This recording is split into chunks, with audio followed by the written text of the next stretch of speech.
المحتل الفاطمي وهو بيحرق قرى وبيوت الناس الوحشين كان من غير ما يقصد طبعا، بيحرق معاها سندات ملكية أراضي الفلاحين. وفي الوقت نفسه شوف سبحان الله يا أخي، كانت دفاتر الأرض والجباية بتختفي. الدفاتر اللي المفروض ولاد الحافية كانوا عاملينها عشان حصر الملكيات ويعرفوا منها كل فلاح عليه أتاوة قد إيه. أتاوة هتروح لخزنة الخليفة الغلبان اللي يا عين أمه نفسه مقطوع من كتر الجري ورا بلبله اللي صوته مهيج قلبه.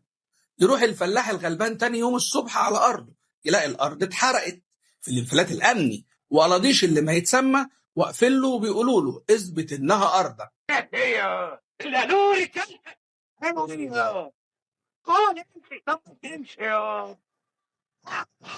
وطبعا خلاص ما بقاش معانا اللي يثبت حقنا في أرضنا، لأن الورق في الديوان والديوان اتحرق.